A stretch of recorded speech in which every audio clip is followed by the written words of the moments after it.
ዛሬ ስለ ፖለቲካ ተንታኙ የህግ ባለሙያው ሰብአዊ መብት ተሟጋች ኮንትሮቨርሻል ፐርሰን አነታራኪ ግለሰብ ከጠቅላይ ሚኒስትሩ ከሃይማኖት አባቶችም ሆነ ከፖለቲካ ድርጅት መሪዎች ጋር እኔ ነኝ ያለ ንትርክ በማድረግ የተሰማውን ፊት ለፊት በመናገር በመጻፍ ስለሚታወቀው ስለ ጋሼ አሰፋ ጫቦ ላጫውታችሁ ነው። ጋሼ አሰፋ ጫቦ በዚሁ መስከረም ወር መጀመሪያ ላይ በ11 ጋሞ ዞን ውስጥ አርባ ምንጭ ከተማ ላይ የተገነባ ትልቅ የባህል ማዕከል አለ። እዛ ባህል ማዕከል ውስጥ በስሙ አንድ ላይብረሪ ተሰይሞለታል። እርግጠኛ ነኝ መጽሐፍቱ ወደፊት እየተሟሉ ሄዱና እዛ አካባቢ ያሉ ወጣቶች እያነበቡ ራሳቸውን የሚያበለጽጉበት፣ የሚያሳድጉበት፣ የሚገሩበት የእሱን አርአያነት የሚከተሉበት ይሆናል ብዬ ገምታለኝ።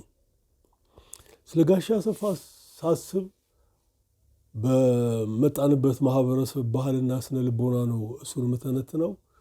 ጋሞ ከልጅነቱ ጀምሮ ወርዶ አሳውፓ እየተባለ ነው የሚያድገው። ውሸት አትናገር፣ ወርዶ አሳውፓ የማይቀር ነው። በቃ ከልጅነት እስከ እውቀት አንድ ጋሞ 18 ዓመት እስከሚሞላው ድረስ ምናልባት በብዙ ሺዎች ጊዜ ይህንን ቃል ይሰማዋል። በምንም ተአምር አይዋሽም። አሰፋ የዚህ አይነት ተጽዕኖ ያለበት ይመስለኛል። ስለዚህም የትም ቦታ ላይ ሊያጋጨው ሊያነታርከው የሚችለውን ነገር ፊት ለፊት ይናገረዋል፣ ጽፎም ያስቀምጠዋል። ይህንን የትዝታ ፈለግ የሚል መጽሐፉን ቁጭ ብለን ያነበብን በስነ ስርዓቱ እንረዳዋለን። እዚህ መጽሐፍ ውስጥ የማስተዋል አቅሙን፣ ጉዳዮችን የመረዳት ብቃቱን፣ በተጨማሪም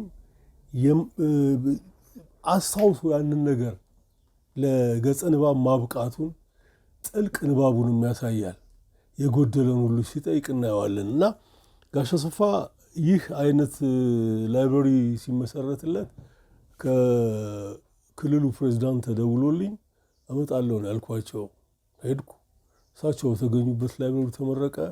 መድረክ ላይም ስላሰፋ የተለያዩ ወዳጆቹ፣ ቤተሰቦቹ፣ ጓደኞቹ ስለሱ የሚሰማቸውን እማኝነት ተናገሩ። እኔም የሚሰማኝና ወደፊት ምን መሆን አለበት የሚለውን ላመላክት ሞከርኩ። ይህንን እንዳወጋችሁ ምክንያት የሆነኝ በፌስቡክ ገጼ ላይ አሰፋ መታሰቢያ ላይብረሪ እንደተከፈተለት ሳበስር አንደኛው ለምን ዩቱብ ፕሮግራም ላይ አታወራንም አለኝ። ትክክልም ነው። ዛሬ ስለ አሰፋ ጫቦ የሚሰማኝን ያነበብኩትን ያስተዋልኩትን ላጋራችሁ ነውና እበሉኝ።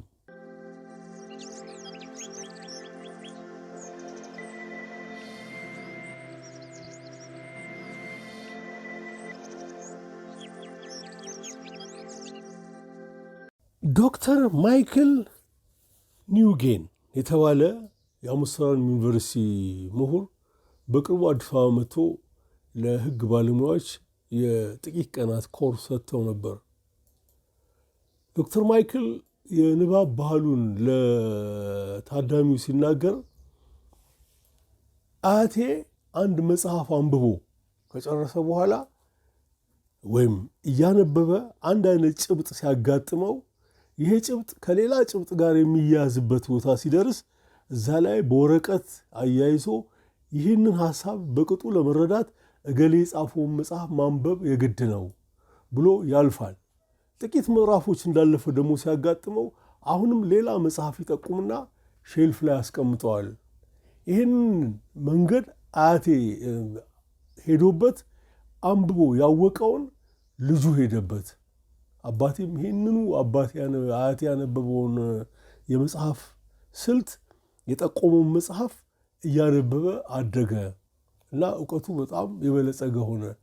እኔም ይህንኑ መንገድ በመሄድ ነው አሁን አለሁበት ሰብዕና ጋር የደረስኩት ብለው ለተማሪዎቻቸው መግለጻቸውን ከጓደኞቻቸው አንዱ የሆነውን አሸናፊ ብርሃኑ ኮርሱን ተካፋይ ስለነበር አጫወተኝ። ይህ መንገድ የአሰፋ ጫቦ መንገድ ነው። ጋሼ አሰፋ እዚህ ላይ አንድ ወግ ካወጋ በኋላ አንባቢው ይህንን ለመረዳት እገሌ የጻፈውን መጽሐፍና እንትንን ማየት የግድ ነው፣ ይሄንን በደንብ ልንረዳና ሊገባን የሚችለው እንደዛ ሲሆን ነው ብሎ መጽሐፍት ይጠቁማል። 4-5 ቦታ ላይ ይጠቁማል። ያልተሟላ ሊሟላ የሚገባው ጉዳዩን የሚያቅሰው ካወቀ ደግሞ ይሄንን ለጀነራል ገሌ ጽፌላቸዋለሁ፣ ይሄ የታሪክ ኃላፊነት አለቦት፣ ይሄ ነገር ተሟልቶ ትውልዱ እንዲያውቀው እባክዎትን አንድ ነገር ጻፉልኝ ብዬ መጻፌን አስታውሳለሁ ብሎ ነግሮን ነው የሚያልፈው። ራሱን ሆኖ ነው ጋሽ አስፋ ከዚህ ምድር ላይ በሞት የተለየው። ዝም ብዬ ሳስብ ምን አለ አንድ 10 ዓመት ተመርቆለት 73 ዓመቱ ላይ ነው ያረፈው። ይህን ዘመን ባየው እላለሁኝ። ከኔ ጋር በስልክ ተገናኝተን ነበር። ሊያርፍ ምናልባት 6 ወር ገደማ ሲቀረው ጋሽ አስፋ ከፖለቲከኞች ይልቅ ሰብዕናው ለደራሲ የተመቸ ነው። በጥልቀት አንብቧል። ኦብዘርቬሽን የሚያክለው የለም። አንድ ነገር የማስታወስና የማየት አቅሙ በጣም የሚደንቅ ነው። ለምሳሌ ያህል መከራ ላይ ያለ እስር ቤት ሊገባ በመጨረሻዋ ቀን ላይ ሲጋራ ልገዛ ወጣሁ ይላል። ገዝቼ ስመለስ ያዙኝ፣ በጠረባ መታኝ፣ ወደኩ። ወድቄ እዛው አንቀውኝ እያሉ አንዱ ጥልቅ ባይ፣ ልብ አድርጉልኝ እንግዲህ አሁን የማየት አቅም ነው ይሄ። አንዱ ጥልቅ ባይ ድንገት ሳያውቀው ሲገባ እሱም ጠረባ ቀመሰ ይላል። እንዲህ እያደረገ እያዋዛ እያስገረመን ነው እንትን የሚለው። አሁን እኛ ተመተን እየወደቅን ሌላው ስለ መውደቁ ልብ የምንል ስንቶቻችን ነን? በጣም ጥልቅ ነው። 2-3 ነው እንደዚህ አይነት ገጠመኞች የማስታውሰው። አሁን 1960ዎች ውስጥ ዩኒቨርሲቲ ተረበሸ ይላል። 1960 ዩኒቨርሲቲ ተረበሸና ፖሊስ መጣና ከጀርባ የመታኝ፣ ወደፊት ወደኩ። ስነሳ አንድ ጫማ ወልቋል። ዝም ብዬ መሮጥ ጀመርኩ ይላል። ሲሮጥ የት ይደርሳል? ወደ 6 ኪሎ አንበሳ ግቢን እንዳለፈ ወደ ሚኒሊክና ወደ ፈረንሳይ መገንጠያ ጋር አንድ ሻይ ቤት አለች። አሁንም አለች ያቺ ሻይ ቤት። የጓደኛችን የጀማል አህመድ አባት ሻይ ቤት ናት። በኋላ ሳጣራ እዛ ሻይ ቤት ውስጥ ገባሁ አለ። ገብቼ ቁጭ እንዳልኩ ጉራጌ ሁሌም የሚያስበው ቢዝነሱን ነው ይላል። አንድ እግር ጫማዬን ጥዬ በአንድ እግር በካልሲ አንድ እግር በጫማ ገብቼ ቁጭ ስር ታዲያስ ምን ልታዘዛለኝ?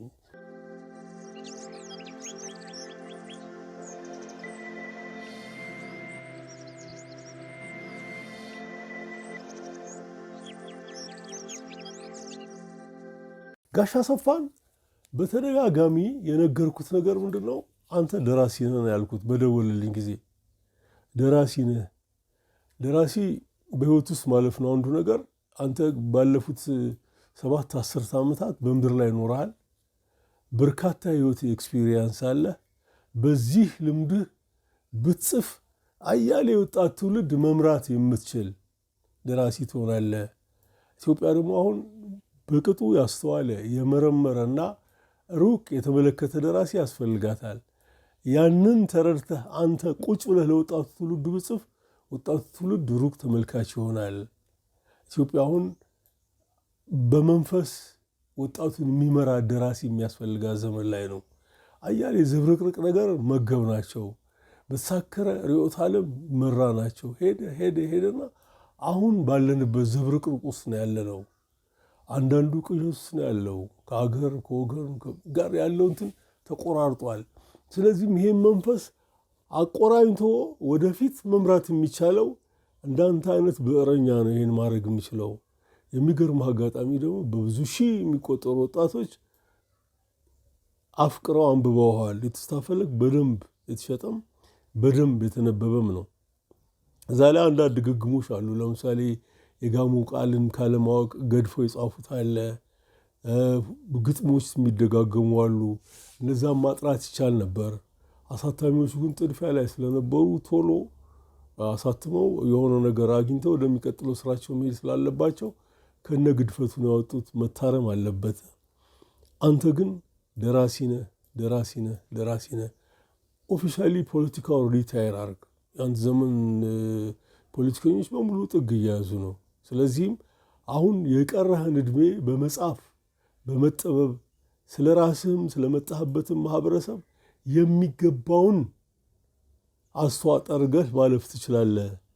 እባክህን ጋሽ አስፋ ጻፍ አልኩት። ሚሊዮን ታይም ታንኪዩ ነው ያለኝ።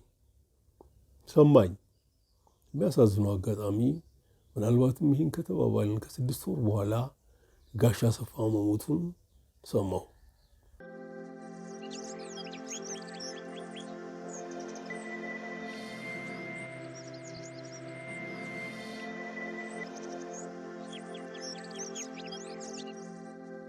ጋሽ አሰፋ በብዕሩ ብዙ ጊዜ ጨንቻን ያነሳታል። ጨንቻ ለአዲሱ ትውልድ አንድ የምትጎበኝ ቦታም አደረጋት። አሁን የተስፋ ፈለክ ታትሞ ከወጣ በኋላ በርካታ ልጆች ጨንቻ ድረስ ተጉዘዋል። ከጨንቻ ብቻ ሳይሆን ኤሊ ገብርኤል ድረስ። ኤሊ ገብርኤል እዛ ጋ እንግዲህ ምን ያህል ጥንካሬ እንዳለን የሚያሳይ ነው። ፈታኝ ነው። እነ ዲታን ዛዳን ናም የሚባሉ አካባቢዎችን አልፎ አንድሮ ከአንድሮ ወደ ላይ ነው ተጉዞ ኤሊ ገብርኤል የሚደርሰው። እዛ ጋር ደርሰው የተሳለሙ ልጆች አጋጥሞኛል። እኔ ራሴ ኤሊ ገብርኤል ንግስ ላይ ሆኜም ከአዲስ አበባ መምጣታቸውን ነግረውኝ በቃ አረፍ በሉ አካባቢው ያፈራውን እየተቋደሳችሁ እንትን በሉና የሚቀጥ የንግስ ስርዓቱ ከተጠናቀቀ በኋላ ወርታችሁ ወርዳችሁ ከፈለጋችሁ ዋጫም ወይም ደግሞ ወደ ወላይታማ አካባቢ ሶዶ ደርሳችሁ ማረፍ ትችላላችሁ ምናምን ብዬ ከልጆቹ ጋር ማውጋቴን አስታውሳለሁ። በርካታ ልጆች ይህን ነግረውኛል። እንግዲህ ምን ያህል አንድን ትውልድ ማንቃት ወይም ኢንስፓየር የሚሉት መንቃት አይነት ደረጃ ላይ ሊያደርስ እንደሚችል ብዕሩ ያሳያል። ከዚህ ኤሊ ድረስ እኔ ጥንካሬያቸውንም ልጆቹ አደነኩ። ልጅ እግር መሆን ይፈልጋል እዛ አካባቢ ደርሶ ለመምጣት። እኔ በ2 ዓመት አንድ ጊዜ ቢያንስ እዛ አካባቢ ይጓዛለሁኝ። ሁሌም በመንፈስም በአካልም ጠንካራ ለመሆን ራሴን አዘጋጃለሁ። ምክንያቱም ከፍተኛ ተራራማ አካባቢ ነው። ለመጀመሪያ ጊዜ እዛ አካባቢ ስወጣ የማስታወሻ ላይ የጻፍኩትን አስታውሳለሁኝ። ወደ ሰማይ ጉዞ ነው ያልኩት። እያንዳንዱ እርምጃ ወደ ላይ ነው የምትረገጠው። ምናልባትም 20 ኪሎ ሜትር ከደረሳችሁ በኋላ ነው ወደ ጎን ወይም ሜዳ ልታገኙ የምትችሉትና ፈታኝ ነው። ያን አካባቢ ልጆች እንዲጎበኙት አድርጓል። ሜርኩሪ የሚፈስበት ይመስል ነበር ይላል ነቢይ መኮንን ነፍሱን ይማረውና በዚህ ጉዳይ ላይ ልክ የትዝታ ፈለግ የወጣ ሰሞን ስናወራ አሰፋ የሚለው ይህ ውበት አለ ወይ ሲለኝ ነቢይ ላሳየ ዝግጁ ነው ያልኩት። እኔ ስፖንሰር አደርጋለሁ አብረን እንሄድና አሳይሃለሁ ያን አካባቢ አልኩ። ነቢይ በኋላ ደግሞ ደከምከም እያለ ሲመጣ ቢያንስ ዶርዜ ድረስ እንዲጓዝ ከዶርዜ በኋላ ፊቱን ወደ ሰሜን ምስራቅ ሲመልስ ጫሙና አባይ ሐይቅ ተሰጥቶ እናየዋለን። ያንን ውበት ለአንድ ገጣሚ ማሳየት የገነትን በር ቁልፍ የመስጠት ያህል ነው ለእኔ። ከዛ በኋላ እሱ የሚጠብበውን እሱ ነው የሚያውቀውና ለነቢይ ሁሌ የሚያዘጋጀሁለት ያሰብኩለት ቦታ ዶርዜ ተራራማው ምድር ላይ አድርጌ ወደ ሰሜን ምስራቅ ፊቱን እንዲመልስ ባደርግ ተአምራ ያለው እየገምታለሁ። ተፈጥሮ ከነ ሙሉ ክብሯ ለጥ ብላ ውበቷን እነሆ ስትል ማየት ምን ያህል መታደል ነው። እኔ ሺህ ጊዜ አይቼዋለሁኝ። ጊዜው አጋጣሚው ሁኔታው ሲፈቅድላችሁ አርባ ምንጭ ከሄዳችሁ ቢያንስ ዶርዜ ድረስ ሂዱ። ዶርዜ ሎጅ ድረስ ላይ ውጡ። ዶርዜ ሎጅ ላይ ወጥታችሁ በሰሜን ምስራቅ ፊታችሁን በምትመልሱ ጊዜ ተአምራዊ ናቸው ያያል።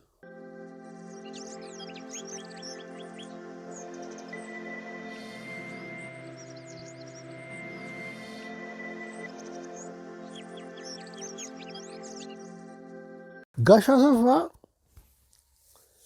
ይቅር ባይ ልብ ነው ያለው። አንዴ ነቢይ መኮንን መንገድ ላይ ያገኘው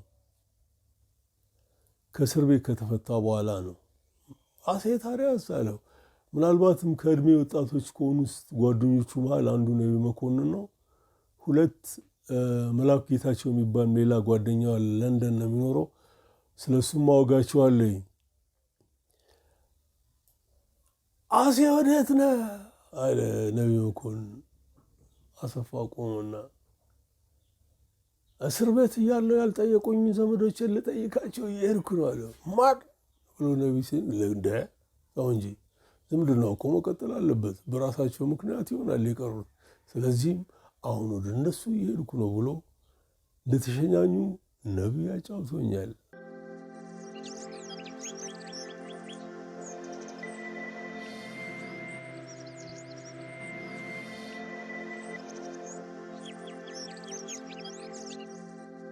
መላኩ ጌታቸው የሚባል ጓደኛ ያለው በእድሜ ታናሹ ነው። እንዳውም መላኩ ይህን ሲያጫውተን አንዴ ከተፈቱ በኋላ ጋሽ አሰፋ ሊጠይቀው ሄዶ እናትየው አይቶ እንዴ መላክዬ አሰፋ የምትለው ሰው እኮ ወጣት እንዳንተ መስሎ ነበር፣ ሽማግሌ ነው እንዲ በቃ እድሜን ያስቀራል እኮ ጓደኝነት፣ እዛ ወዳጆች ነበርናል። እና ይሄ እድሜ ልክ ወዳጅነት ነው የሆነው። አሁን በቅርብ በዚሁ አርባ ምንጭ በአሰፋ ስም ላይብራሪ ሊከፈት ሲል ከተጋበዙት እንግዶች መካከል አንዱ መላኩ ጌታቸው ነው። መላኩ እጅግ በጣም የተከበረ የሕግ ባለሙያ ነው። ነዋሪነቱ ለንደን ውስጥ ነው። መረጃ ሲደርሰው በገዛ ገንዘቡ ትኬት ቆርጦ ስላሰፋ ምስክርነት ሊሰጠን እዛ አዳራሽ ተገኝቷል። እኔ በዝና ነው መላኩን የማውቀው። እሱም የኔም መጽሐፍቶች ነቢይ ልኮለት እንዳነበበው አጫውቶኛል። አወራን፣ ሰፊ ጊዜ ኖረን በቅጡ ተመካከርን። ወደፊት ምን መሆን አለበት አወጋን።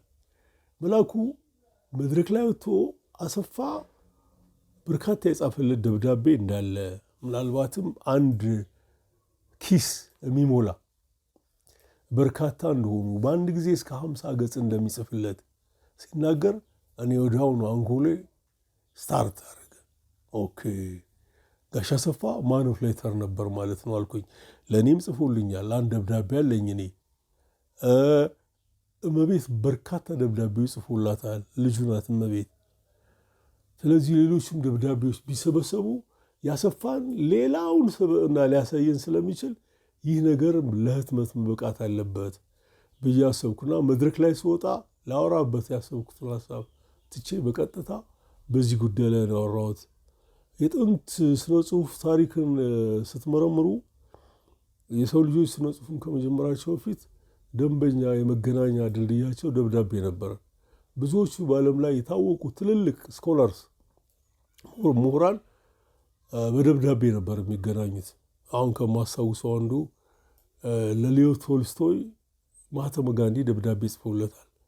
አገሩ ያለችበት ሁኔታ እንዴት ነው ነን ቫዮለንስ ማድረግ የምንችለው የሚል ሀሳብ አካፍሎት፣ ቶልስቶይ ደግሞ የሚሰማውን ነግሮታልና እሱ በነበረ ጊዜ ከብዙ ሺህ በሚቆጠሩ ስኮላርስ ጋር በደብዳቤ ይገናኝ ስለነበር በርካታ ስብስቦች አሉት።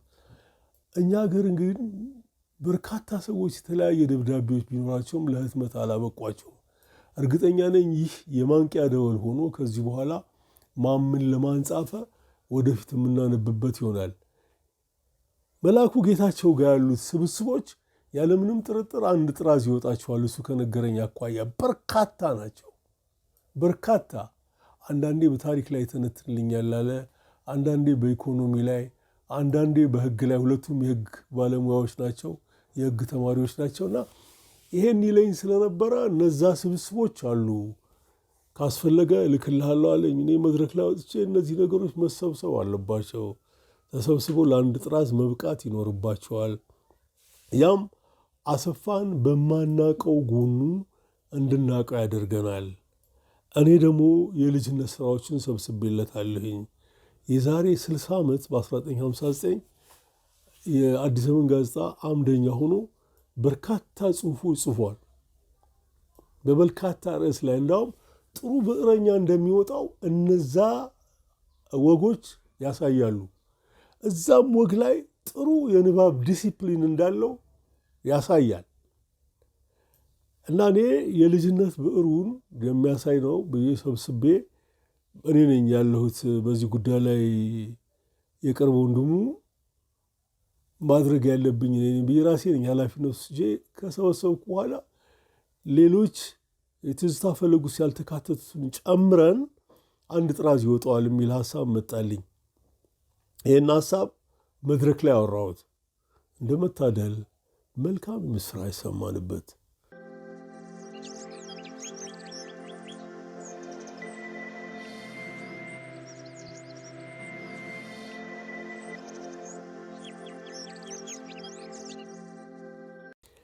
ይህን ሀሳብ መድረክ ላይ ስናገር በወቅቱ ፕሬዚዳንቱም አብረውን ስለነበሩ አቶ ጥላሁን ከበደ በሉ እነዚህን ስብስቦች የሚቀጥለው ዓመት ደግሞ ሌላ ታላቅ ሰዎችንን ስናከብር ሞገስ ስንሰጥ ለህትመት አብቅተናቸው ማየት እንፈልጋለን።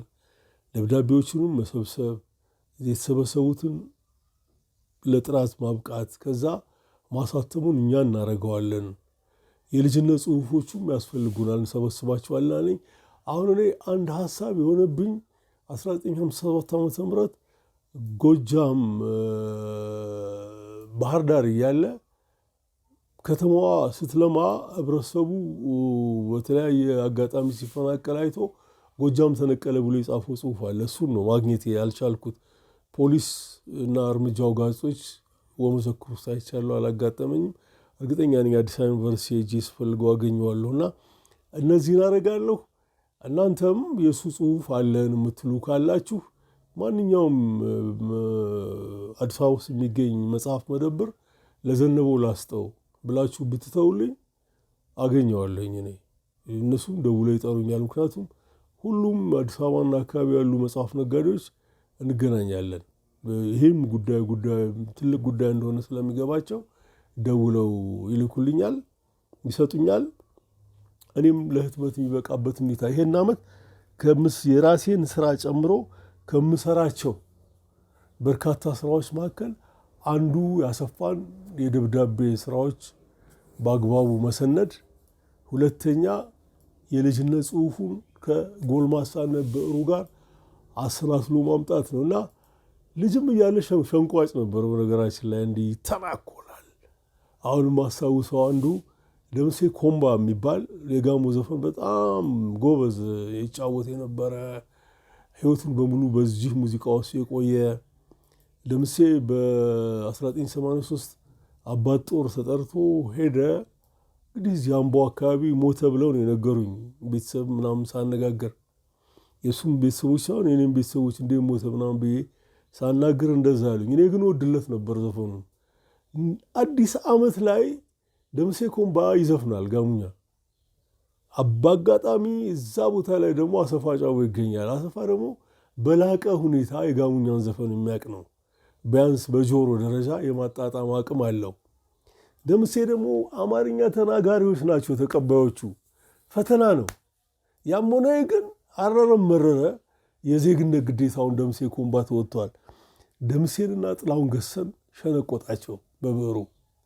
ሲሸነቆጣቸው የሚቀጥለው ቀን የጋሙኛ ተረቱ ላይ ያለባት ወግ አዲስ ዘመን ላይ ጥላሁን ገሰሰና ደምሴ ኮምባ መልስ መጻፋቸውን አስታውሳለሁ። ለዚሁ ምልልስ የልጅነት ብዕሩ የቆሰቆሳቸው ስለሆኑ እዚህ ወግ ውስጥ እነዚህን ነገሮች አካትቼ አሰናድቻቸዋለሁ። እንግዲህ እንደ እግዚአብሔር ፍቃድ በቅርቡ እናነበዋለን።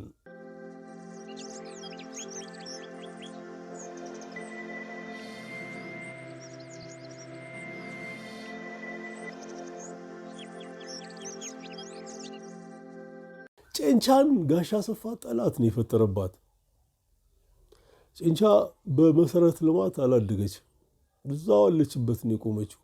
እሱ ሲያወራት የህዝብ ስልጣኔ፣ የሰው ስልጣኔ፣ የተፈጥሮ ውበት፣ ግርማ ከልጅነቱ ጋር አሳስሮ ነው የሚያወራው። አንዳንድ ጸሐፍት ሄደው ባወራ ልክ ስላላገኙ አሁን ተስፋዬ ገብረአብ በጠላት አይን ጽፎበታል። አላግጦ ነው የጻፈበት።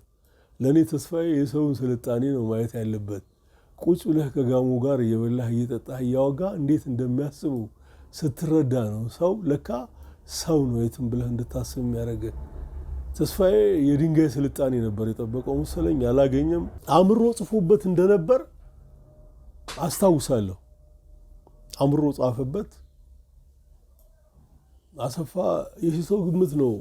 እርግጠኛ ነኝ ጦርነቱን በቅርቡ ያለ ቢሆን ኖሮ ይካፈለው ነበረ።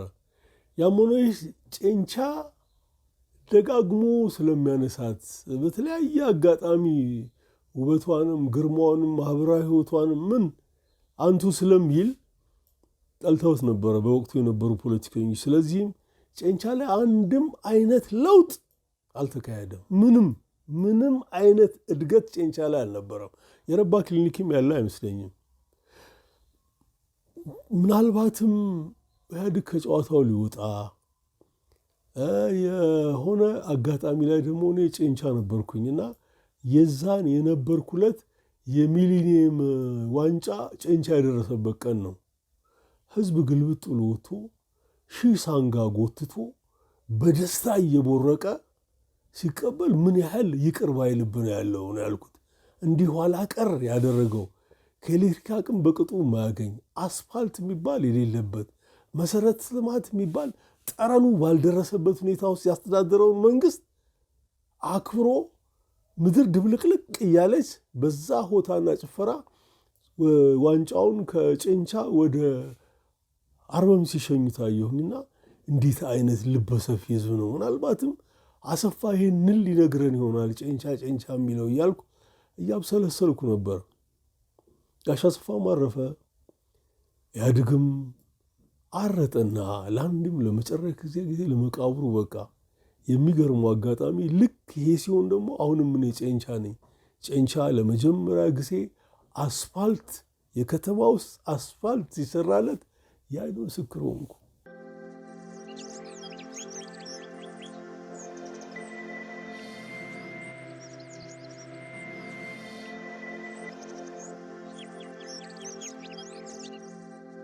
ስለ መላኩ ጌታቸው ትንሽ ማለት አለብኝ። መላኩ ጌታቸው የጋሽ አሰፋ ታናሽ ነው።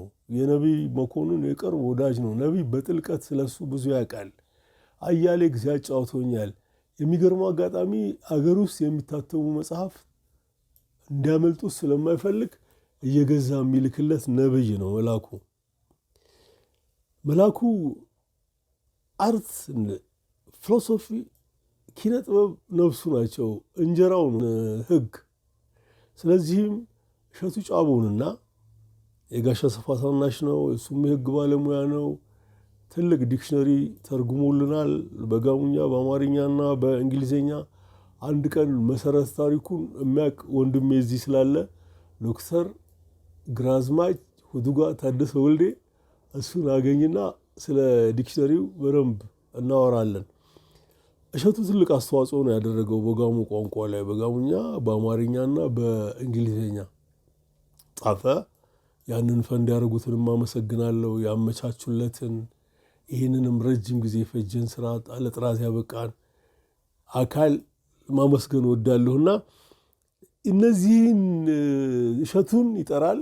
ከዛ ደግሞ ሌላው አስተዋይና አርቆ አሳቢ ወንድማችን ጃርሶ ኩሩቤል ሞት ባይኖረን ያገኝና ቤቱ ስፖንሰር አድርጓቸው የሚበላ የሚጠጣ አቅርቦ ሌሊቱም ሙሉ በፍልስፍናና በንትርክ ዓለምን ሲዞሯት እንደሚያድሩና እንደሚውሉ ነቢይ ይህን አጫውቶኛል። እና መላኩን አንስቼበት ከትከት ብሎ እየሳቀ አንዳንድ ሁኔታዎችን እንትን እያለ አሳለፍን። አርባ ምንጭ ከኔ ጋር ቆንጆ ጊዜ ነበረን።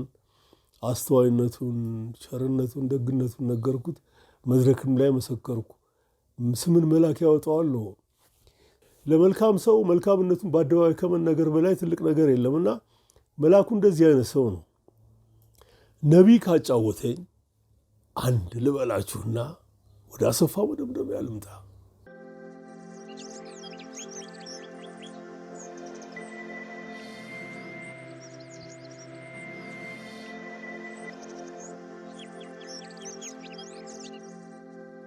ነቢይ ስለ እሸቱ ጫቦ ያጫወተኝ እሸቱ ለፒኤችዲው ለመማር እዛው ኢንግላንድ ውስጥ ካሉ ዩኒቨርሲቲዎች በአንዱ ሲመዘገብና ፈተና ይሰጣል አለኝ። ፈተናውን ያየውና አንደኛ ቦታ ላይ ክብረ ነክ ነው። ሳይታላችሁ ስትፈትኑ እንኳን ዘረኝነታችሁን አትተውትም። አሁን ይሄ ዘረኝነታችሁን አያሳይም ይላቸዋል አንዱን ጥያቄ አይቶ። ከዛ ዩኒቨርሲቲውን ዘለፍክ ብለው ክስ መሰረቱበት። ክስ ሲመሰርቱበት እሸቱም የወግ አዋቂ ስለሆነ እኔ የምናገረው አፌን የፈታሁትም በጋሙኛ ነው። ጋሙኛ የሚናገር ሰው ካለ ብቻ ነው ፍርድ ቤት ለዳኝነት የምቀርበው እና በአፍ መፍቻ ቋንቋዬ ዳኝነት ሊሰጠኝ ይገባል ብሎ አለ። ድፍን ለንደን ጋሙኛ ተናጋሪ ቢፈልግ ጠፋ እንዲያስተረጉምና ለእሸቱ እንዲነገረው። እንደው ልብ አላሉትም እንጂ ኦክስፎርድ አካባቢ ሄዱ ኔቲቭ ጋሞ ያገኙ ነበር። ዶክተር ታደሰ እዛ ነው ያለው፣ ታደሰ ወልዴ። ያም ሆነ ይህ ተፈለጉ አልተገኘም አለኝ ነቢይ ሲያጫውተኝ። መጨረሻ ላይ ዩኒቨርሲቲው ክሴን አንስቻለሁ አሉ። እሸቱ ጫቦም ከዚህ ክስ ነፃ መሆኑን አጫውቶኝ በጣም መገረሜን አስታውሳለሁ።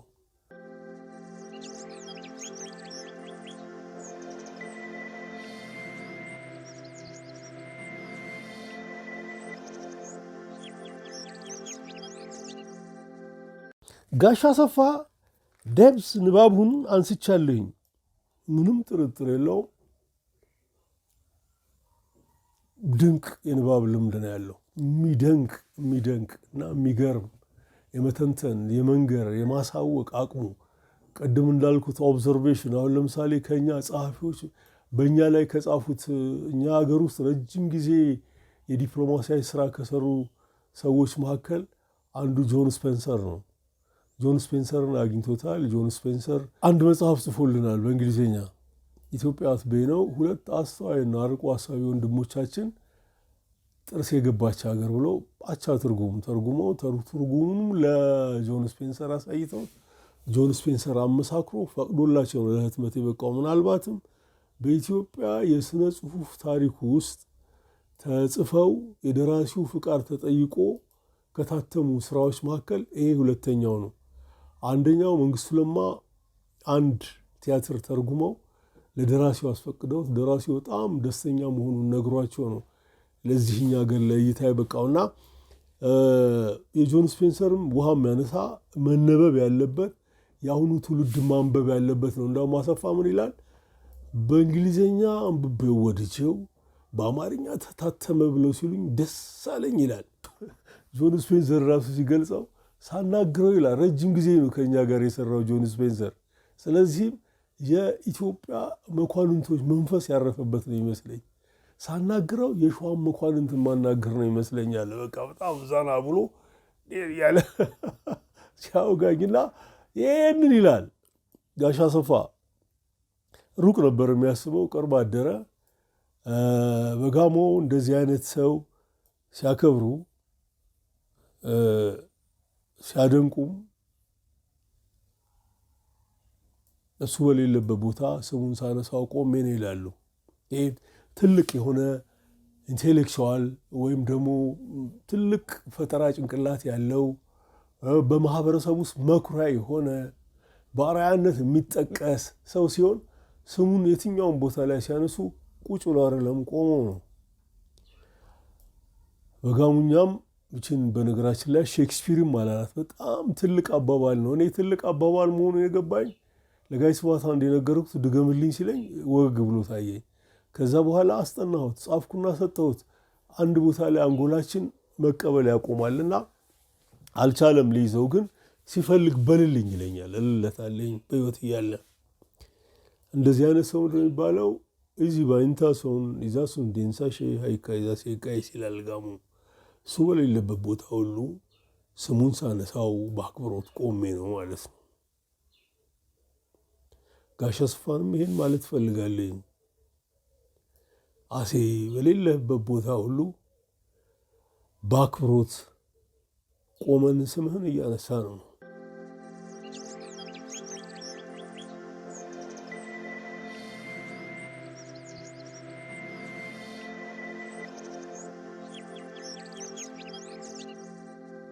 ኢትዮጵያ ላይ ያገባኛል ብሎ የሚያስብ የሚተነትን የጋራ ቤታችን ብሎ አቅሙ በፈቀደ መጠን ትውልድ ለመራት የሞከረ ሰው ነው። ወደ ጋሞነቱ ይወስዱበታል፣ ወደ ደቡብነቱ ይወስዱበታል። አማራ ጠልነህ ትግሬ ጠልነህ የሚሉት አለ። ኢሚዲየትሊ የሚታያቸው በተሰጣቸው ብርሃን ልክ ስለሆነ እዚቹ የሚፈልጓት ነገር ላይ ወስደው ይቸክሉታል። አይፈራም፣ ይተነትነዋል። እሱ አንዱ ከባርነት ጋር አያይዞ ቢዘልፈው ባርነት ምን እንደሆነ ኢትዮጵያ ስንት እንደሆነ ከኢትዮጵያ ስንት ፐርሰንት ባሪያ እንደነበር ተንትኖለት አስታውሳለሁ። እርግጠኛ ነኝ ይህን ያለው ሰው እዚህ ጋር የፍትሐ ፈለግ ላይ ሲያነብ እንኳንም ሰደብኩት ባልሰድብ ይህንን ሳገኝ ነበር ወይ ይላል። ሰፊ ነው። እሱ ካለፈ በኋላ እኔ ያነበብኩትን አሰፋ ቢያውቀው ብዬ አብሰለሰልኩትን ላጋራችሁ። የኢትዮጵያ ሕዝብ አብዮትን በለው ተማሪዎች ናቸው አመፁን ያስነሱት። አመፁ ተቀጣጥሎ ወታደሩ መራው። ስሙን ኢትዮጵያ ሕዝብ አብዮት ነው የምንለው። በአመት 160 ሚሊዮን ዶላር ከአሜሪካ መንግስት ይደጎም እንደነበር ስንቶቻችሁ ታውቃላችሁ? የመጽሐፉን ርዕስ አልናገርም፣ ደራሲውንም አልናገርም። አንብቡ እንጂ እስከ መቼ ድረስ ነው ሳታነቡ መቃብራችሁ ጋር የምትደርሱት? ብላክ ኤንድ ዋይት የተጻፈ ነገር ነው አሁን ማሆንብላችሁ። በገጽ ገሌ ላይ ብዬላችሁ ይችላለኝ፣ አልናገርም። ከ66 ከአብዮቱ እስከሚያበቃበት ድረስ 2 ቢሊዮን 720 ሚሊዮን ዶላር የአሜሪካ መንግስት ኢትዮጵያን ደጉሟታል በአብዮት ወቅት። ይህንን ኮሎኔል መንግስቱ ትዝታቸው ላይ አንድም ቦታ ላይ አንስተውት አያውቁም። ማንም አንስቶት አያውቅም። በቅርብ ርቀት የሚያውቀው ካልሆነ በስተቀር አሰፋ ይህን ቢያይ ምን ሊሆን? በአብዮቱ በጣም ያምናል። ከደርግ ጋር በአፈጻጸም እንጂ ምናምን ልዩነት የለንም ይለው። በአብዛኛው ደርግ የሄደባቸው መንገዶች ትክክል ነው ብሎ ያምናል። ግን ተደጉሞ ኢትዮጵያዊነትን ድራሹን ለማጥፋት አሁን የደረስንበት የመንፈስ ድቀት ውስጥ ለማድረስ የተከፈለበት አብዮት እንደሆነ ስም የጋሽ አሰፋ ምን ሊሆን? ይህን ኮሎኔሉ አምነው አልጻፉትም። አሁን የንስሐ ዕድሜ ላይ ነው ያሉት። ጎበዝ ከሆኑ ቁጭ ብለው የተደረገላቸውን ቢነግሩን ቢጽፉት ጸጸታቸውን ነው መስማት የምንፈልገው። ምክንያቱም ኢትዮጵያን እዚህ ጋር ያደረሷት ወደ ባልባ ሀገር ያደረጓት የእነሱም እጅ አለበት። ሰጪዎቹ ሌላ ቢሆኑም ያ ሁሉ መዳከም፣ ያ ሁሉ ጦርነት በወታደራዊ ጉዳይ ላይ እንደ ኮሎኔል ካሳ ገብረ ማርያምን አይነት ሰዎች ጆሮቸውን ከፍቶ ሰምተው የሆኑ ኖሮ እኮ መፍትሄ እናገኝ ነበረ። ያም ሆነ ይህ ሁሉ በድጎማ የተካሄደ አብዮት መሆኑን አሴ ቢያቅ ምን ሊሆን እላለሁኝ። በህይወቱ መጨረሻ ላይ ደውሎ አንዳንድ ጥያቄ ጠይቀኝ ነበረ። እማውቀውን ነግረዋለሁ። እሱ እያጠራ ነው። ሊጽፎ ያሰበው ነገር እንዳለ ይገባኛል። ይሄን መረጃ ግን እሱ ካረፈ በኋላ ነው የደረስኩበት። ተደጉሞ 17 ዓመት የሄደ ኮሎኔሉ ከሀገር እንዲወጡ ያን ገንዘብ እናቆመዋለን ብቻ በቂ ነው። ጆከራቸው ነው። አሜሪካኖች ያውቁታል።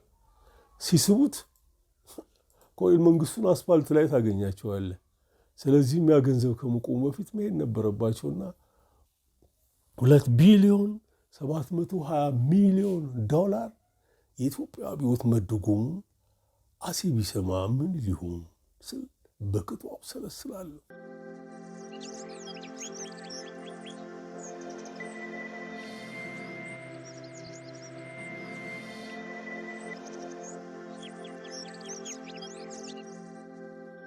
የአሰፋ መታሰቢያ ላይብረሪ ላይ መጽሐፍት ሁላችንም አቅም በፈቀደ መጠን ለአርባ ምንጭ ቤተ መጽሐፍ ብልክለት ጥሩ ነው። ወይኔ እዚህ የሀገር ውስጥ እንሰበስባለሁ። ከሀገር ውጭ ያለውን አውቀው አክብረው ይዘውት ሊያሰሩት ከቻሉ ዶክተር ታደሰ ይህን ማድረግ ይችላል ብዬ ገምታለሁ። ዶክተር ታደሰ ግራዝማችም ነው። የዞን ምክር ቤት ግራዝማች ብሎታል። በጋሞ ባህል መሰረትም ሁዱጋም ሆኗል። ስለዚህ ዶክተር ሁዱጋ ግራዝማች ታደሰ ወልዴ ኢትዮጵያ ላይ የተጻፉትን ማንኛውን መጽሐፍ በቅርብ ማግኘት የሚችል አቅም ያለው ሰው ነው። ይሄንን ቢያደርጉ አገር ውስጥ ያለውን ደግሞ እኔ ቡክልና ወስዳለሁ። የዛጎል ባንኪንግ ማኔጀር ዶክተር እንዳለ ጌታ ከበደ ጓደኛዬ ነው። ያሰፋ ጫቦም ወዳይ ስለሆነ መንፈሱም አብሮን ስለሚሆን ላይብረሪዎችን በተለያዩ የቀለም ቀንዶቻችን አማካኝነት ለልጆቻችን እንተውላቸው። እኛ ጎልምሰናል። ትዝታችንን እናወጋቸው እንችላለን። ከረባም እንጽፍላቸዋለን። በተረፈ ወጣቱ ትውልድ ሩቅ እንዲያይ ላይብረሪ በየቦታው እንተውላቸው አሪፍ ነው። ሁዱጋ አሰፋ ጫቦ ተረጋግተህ በሰላም ህይወትህን አልመራህም። ሁሌም ለሀገር ይበጃል የምትለውን ስታቀብል በስደት በስር ህይወትን አሳልፈሃል። እርግጠኛ ነኝ ለሚስትህም ወለ ልጆች ጊዜ ያለህ አልመሰለኝም።